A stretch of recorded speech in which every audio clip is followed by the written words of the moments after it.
नमस्कार, बुलेटिन में आपका स्वागत है। आपके साथ मैं दीपेश बरगले। खबरों की शुरुआत से पहले एक छोटी सी अपील आपसे है कि अपने घरों में रहिए, सुरक्षित रखिए, लॉकडाउन को बिल्कुल भी हल्के में मत लीजिए, लॉकडाउन के नियमों का पालन करिए। अगर आप तक खबरें पहुंचाने की हमारी मजबूरी नहीं होती तो शायद इस वक्त हम भी अपने घरों में होते। इसलिए घर पर रहिए, सुरक्षित रहिए और अपने परिजनों का और अपना ध्यान रखिए।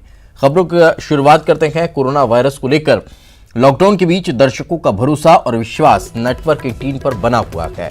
इस मुश्किल वक्त में भी दर्शक लगातार नेटवर्क 18 पर बने हुए हैं, हमारे साथ जुड़ रखे हैं। आपको बता दें कि इस सप्ताह 42 करोड़ 15 लाख से ज्यादा लोग हमसे जुड़े हैं।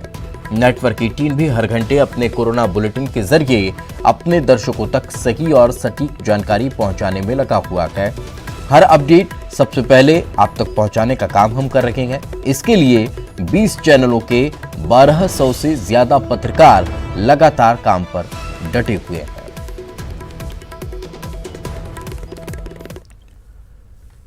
तो खबर भोपाल से, राज्यसभा चुनाव टल चुका है। फिलहाल राज्यसभा चुनाव नहीं होगा।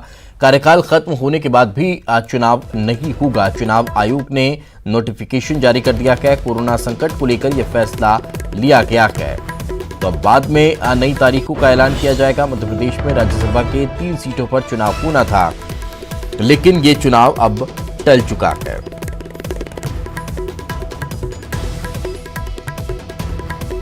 तो आपको बता दें कि इस चुनाव को लेकर लगातार कई तरह के उठापटक देखने को मिली थी। बहुत सी तस्वीरें निकलकर सामने आई थी, लेकिन अब ये चुनाव अभी टाल दिया गया है। और ज्यादा जानकारी के साथ हमारे सहयोगी शरद हमारे साथ जुड़ चुके हैं। शरद, आखिर और क्या ताजा जानकारी, कब तक अब नई तारीख का ऐलान हो सकता है? देखिए, बिल्कुल यही बड़ी बात है और यही बड़ी खबर भी है कि चुनाव आयोग ने जो चुनाव टाले हैं वो इन्फिनिटी के तौर पर टाले हैं, यानी कि अभी कोई नई तारीख का ऐलान नहीं किया है।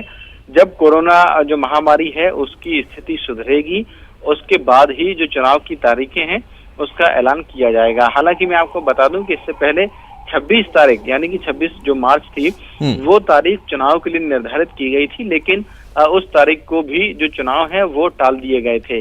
लेकिन अब जो नया नोटिफिकेशन आया है उसके तहत ये चुनाव कब तक के लिए टाले गए हैं ये भी अब स्थिति साफ नहीं है, क्योंकि उसमें ये भी कहा गया है कि कई ऐसी सीटें थी जिनका कार्यकाल 31 मार्च को खत्म हो रहा था राज्यसभा की, लिहाजा चुनाव कराए जाने जरूरी थे। लेकिन चुनाव आयोग ने अपने अधिकारों का इस्तेमाल करते हुए अब जो चुनाव है वो तब तक के लिए टाल दिए हैं जब तक कि कोरोना आपदा की जो स्थिति है वो सामान्य नहीं हो जाती। बिल्कुल, तो एक बड़ी खबर जैसा कि हमारे सहयोगी शरद बता रखे हैं, और जिस तरह की स्थितियां पूरे देश में हैं उसको लेकर ये बड़ा निर्णय लिया गया है। क्या कोई इसके लिए कोई वैकल्पिक व्यवस्था हो सकती है, या फिर जो मौजूदा सांसद अभी राज्यसभा के हैं उनको बढ़ाने का भी कोई प्रावधान है कि उनका कार्यकाल जब तक चुनाव संपन्न नहीं होता तब तक बढ़ा दिया जाए? इस तरह की भी कोई स्थिति तो नहीं है शरद? देखिए, ये स्थिति संवैधानिक तौर पर और क्या लीगल एस्पेक्ट्स हैं उस पर देखनी होगी, लेकिन हाँ, जो चुनाव आयोग ने अपने नोटिफिकेशन में जो स्थिति साफ की है उसके तहत जो उम्मीदवार थे राज्यसभा चुनाव के लिए, अगर हम मध्य प्रदेश के संदर्भ में ही बात कर लें तो 3 सीटें राज्यसभा की खाली हो रही थी। उनके लिए 2 उम्मीदवार कांग्रेस की ओर से दिग्विजय सिंह और फूल सिंह बरैया ने नामांकन दाखिल किया था, और 2 उम्मीदवार बीजेपी की ओर से जो ज्योतिरादित्य सिंधिया है वो, और इसके अलावा एक और नामांकन दाखिल हुआ था। तो जो नामांकन दाखिल हुए थे और जो उम्मीदवारों की सूची प्रकाशित हुई थी नाम वापसी की आखिरी तारीख के बाद, वो जो सूची है वो यथावत रहेगी, यानी कि सिर्फ चुनावों की तारीख बदली गई है, ना कि किसी तरीके से और कोई बदलाव इस चुनाव की प्रक्रिया में किया गया है। बिल्कुल, यानी कि ये स्पष्ट है कि अभी अगला चुनाव अब ये कब होगा वो अभी तारीख स्पष्ट नहीं है, लेकिन हाँ, ब्रेक जरूर लग चुका है। बहुत बहुत शुक्रिया इस तमाम जानकारी के लिए।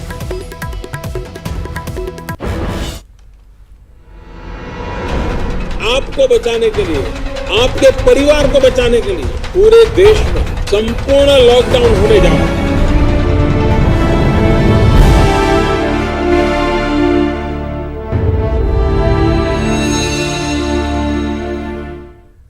तो मध्य प्रदेश में कोरोना का कहर लगातार बढ़ता जा रहा है। छिंदवाड़ा में आज पहली मौत को गई है। वहीं उनके जो पिता हैं वो भी कोरोना पॉजिटिव पाए गए हैं, जिसके बाद अब प्रदेश में कुल 155 लोग कोरोना वायरस से संक्रमित हैं, जिसमें देश का सबसे स्वच्छ शहर इंदौर सबसे ज्यादा 112 मरीज यहां पर पॉजिटिव हैं।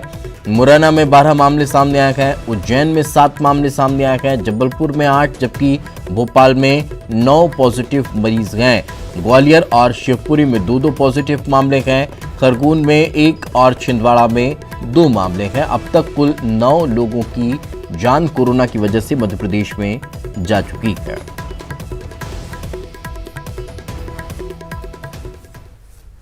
तो मध्य प्रदेश में आंकड़ा लगातार बढ़ता जा रहा है और भयावह स्थिति पर पहुंच चुका है, डराने लगा है। ग्राफिक्स के जरिए हम आपको बताते हैं कि मध्य प्रदेश के मैप में आप देखिए कि कौन कौन से जिले हैं जो अभी तक कोरोना की वजह से प्रभावित नजर आते हैं। भोपाल में 9, इंदौर में 112, उज्जैन में 7, खरगोन में 1, मुरैना में 12, ग्वालियर में 2, शिवपुरी में 2 और जबलपुर में 8 के बाद छिंदवाड़ा में 2 मामले सामने आए हैं।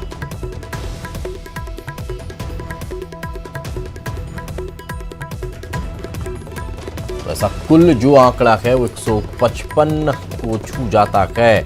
अब तस्वीरें जो हैं वो और ज़्यादा भयभीत करती हैं, मामले जो हैं वो और ज़्यादा डराने लगते हैं। 155 मरीज अभी तक का कोरोना की वजह से पॉजिटिव पाए गए हैं, ठीक अभी तक कोई भी नहीं हुआ है, ये एक और बड़ी बात है। वहीं दूसरी जगह अगर देखा जाए तो ठीक होने के आंकड़े में भी कहीं न कहीं बढ़ोतरी हो रही है, लेकिन यहाँ पर एक ही आंकड़ा है वो पॉजिटिव केसों का है, वो बढ़ रहा है। मिनी मुंबई के नाम से मशहूर इंदौर में कोरोना के मामले लगातार बढ़ते जा रहे हैं, लेकिन एक अच्छी खबर भी आ रही है। ये कहा जा रहा है कि यहाँ 17 मरीज ठीक हो गए हैं, जिनको 1-2 दिन में अस्पताल से डिस्चार्ज कर दिया जाएगा। कमिश्नर का कहना है कि इंदौर में जांच उपकरण और स्वास्थ्य सुविधाओं में किसी तरह की कोई कमी नहीं है। ऐसे में लोगों को घबराने की आवश्यकता नहीं है।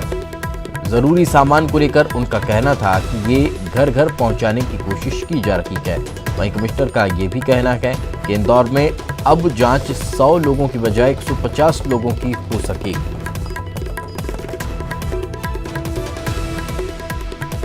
बात यह है कि हमारे यहाँ 17 केसेज ऐसे हैं जिसमें पॉजिटिव पहले आ चुके हैं, उनमें रिकवरी की तरफ वो तेज़ी से बढ़ रहे हैं। उसमें से 4 केसेज ऐसे हैं जो कि पहले एक नेगेटिव आ चुका है उनका, और दूसरा नेगेटिव 24 घंटे बाद हम लोग आज फिर उसको लिया है। अगर आज नेगेटिव आएगा तो हो सकता है वो कल डिस्चार्ज होने की स्थिति में। इसी प्रकार जो 13 और केसेज हैं उनमें आज हम लोग चूँकि उन लोग पिछले 5 दिनों से उनके सिम्टम्स जा चुके हैं और ऐसा लग रहा है पूरी तरह से ठीक हो चुके हैं, उनका सैंपल आज लेंगे। अगर वो नेगेटिव आएगा 24 घंटे बाद फिर से लेंगे, नेगेटिव आएगा तो उनको हम डिस्चार्ज कर पाएंगे। तो 17 लोग लगभग इससे मुक्त होने की दिशा में बढ़ चुके हैं आगे। तो ये पॉजिटिव खबर है कि कोरोना से हम लोग पॉजिटिव होने के बावजूद भी उससे बाहर होकर ट्रीट होकर निकल सकते हैं उसमें। तो वहीं कोरोना को लेकर सरकार सतर्क है। कोरोना पर सीएम शिवराज सिंह चौहान ने विधायक, कमिश्नर, कलेक्टर और एसपी से बातचीत की है। फोन पर यह बातचीत की गई है। सीएम शिवराज सिंह चौहान ने बात कर कोरोना को लेकर जो तैयारियां हैं जिलों की, उसके बारे में चर्चा की है। इंतज़ाम किस तरह के हैं, किस तरह से कोरोना से निपटने की व्यवस्थाएं हैं, उनको लेकर मंथन अधिकारियों के साथ किया गया।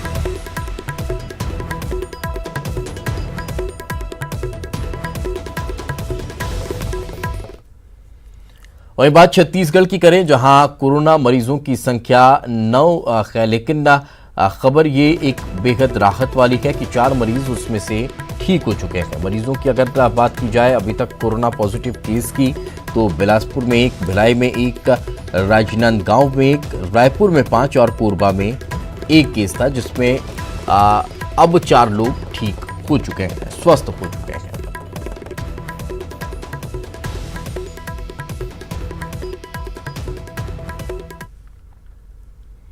उधर मुख्यमंत्री भूपेश बघेल ने प्रधानमंत्री नरेंद्र मोदी पर निशाना साधा है। पीएम ने 5 अप्रैल को दिया जलाने की अपील की थी। इसे लेकर सीएम का कहना है कि कोरोना संकट की वजह से कई लोगों की जान जा चुकी है। दिया भगवान राम के आने की खुशी में हम जलाते हैं, ऐसे में ये ठीक नहीं है।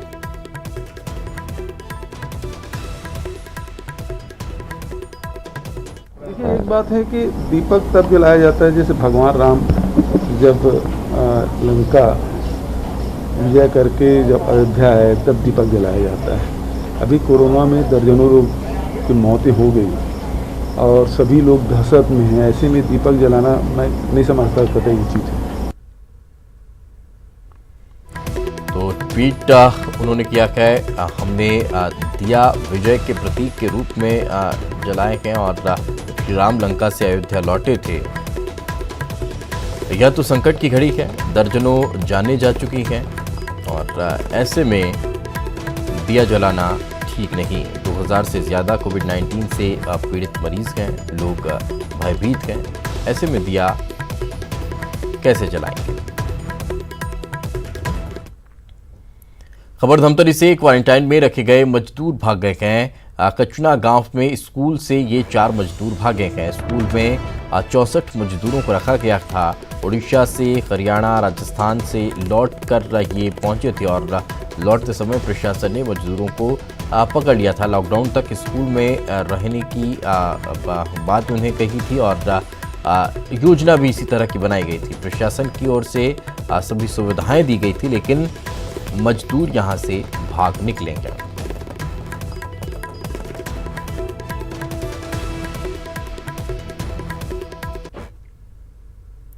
चलिए फिलहाल रुकेंगे एक छोटे से ब्रेक के लिए। ब्रेक के बाद जल्द लौटते हैं।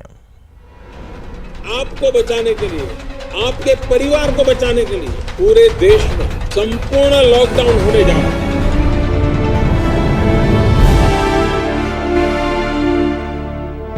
संपूर्ण लॉकडाउन होने जा रहा है।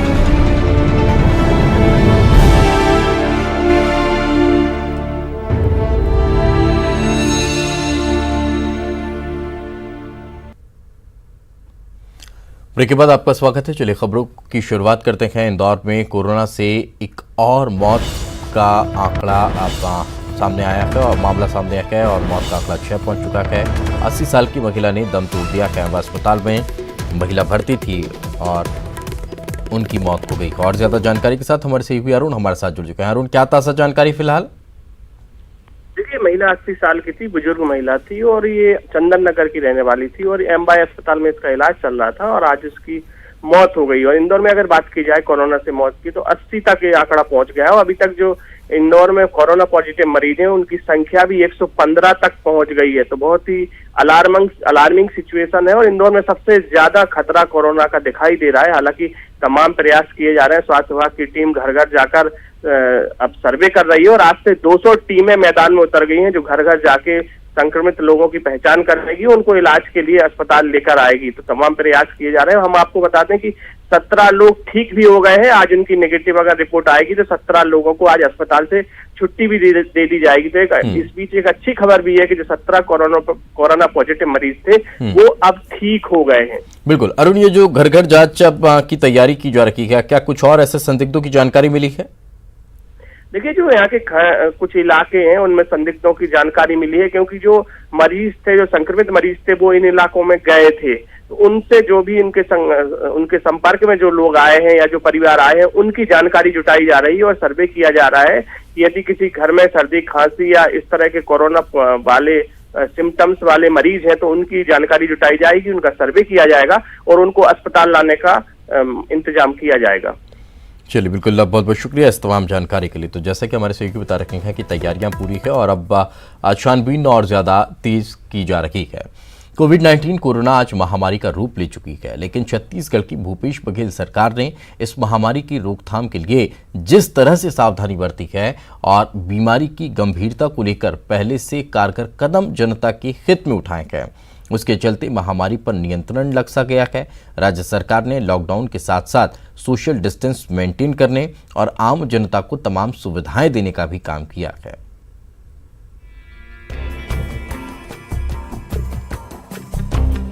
कोरोना को एक वैश्विक महामारी का नाम दिया गया। देश में लॉकडाउन से पहले कोरोना महामारी के फैलाव को रोकने के लिए प्रदेश के मुख्यमंत्री भूपेश बघेल ने लॉकडाउन और सोशल डिस्टेंस बनाए रखने के लिए आदेश कर दिया था। इसी फैसले के चलते आज यह महामारी अन्य राज्यों की तुलना में कम फैल रही है। वहीं सरकार की ओर से गरीब लोगों के लिए 2 महीने का राशन एक साथ दिया जा रहा है। जिससे उनको परेशानी का सामना न करना पड़े। ठीक कर रहे हैं ना, और उनका कर्तव्य है जनता के प्रति करना, क्योंकि जनता कमाने तो जा नहीं सकते, हम गरीब जनता हैं, हमारे पास पैसा तो आएगा नहीं, तो उनको हक बनता है देना मुफ्त में, अब हम कहाँ से लाएंगे। तो गरीब को ठीक कर रहे हैं, दे रहे हैं, थोड़ा बहुत तो राहत मिलेगा। लॉकडाउन के दौरान प्रदेश के सैकड़ों मजदूर अलग अलग प्रांतों में फंसे हुए हैं। साथ ही छत्तीसगढ़ में भी दीगर राज्य के कामगारों की मुख्यमंत्री भूपेश बघेल सहायता कर रहे हैं। इतना ही नहीं, उन्हें भरोसा भी दिलाया गया है कि किसी तरह की कोई परेशानी नहीं होगी। पाटन विधानसभा क्षेत्र के लोग बेंगलोर में कोरोना वायरस के वजह से फंसे हुए, जिसमें हम 11 लोग हैं, उसके लिए छत्तीसगढ़ मुख्यमंत्री माननीय श्री भूपेश बघेल जी ने हमें 11,000 रुपये अनुदान राशि दिए, उसके लिए बहुत बहुत धन्यवाद। कोरोना के खिलाफ लड़ाई जारी, सीएम भूपेश बघेल ने खुद संभाली कमान।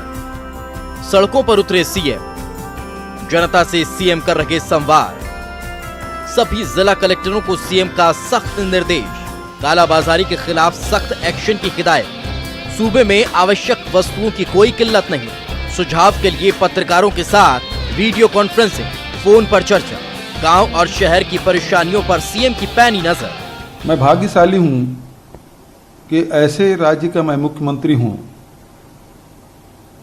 जहां की जनता इतना संयम और अनुशासन है कि राज्य में लॉकडाउन का पालन करने के लिए हमारी पुलिस को बल प्रयोग का सहारा नहीं लेना पड़ा। राज्य सरकार के सभी महकमे आपकी सेवा के लिए तत्पर है। मैं आपको विश्वास दिलाता हूं कि संकट की घड़ी में हम छत्तीसगढ़ में किसी को भूखा सोने नहीं देंगे। विपत्ति और आपदा में ही जनता के नायक जनप्रतिनिधि नेता की पहचान होती है। मुख्यमंत्री भूपेश बघेल ने अपने नेतृत्व क्षमता को न सिर्फ साबित किया, बल्कि आपदा की घड़ी में एक से बढ़कर एक फैसले लेकर यह साबित भी किया कि वह किसी अलग ही मिट्टी के बने हैं। युगल तिवारी, न्यूज़ 18 रायपुर।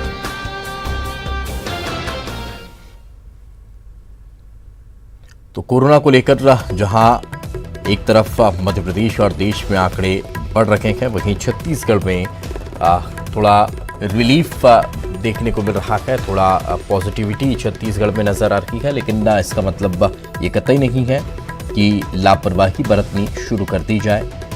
यही अपील लगातार मुख्यमंत्री कर भी रहे हैं, स्वास्थ्य मंत्री ने भी यही अपील की।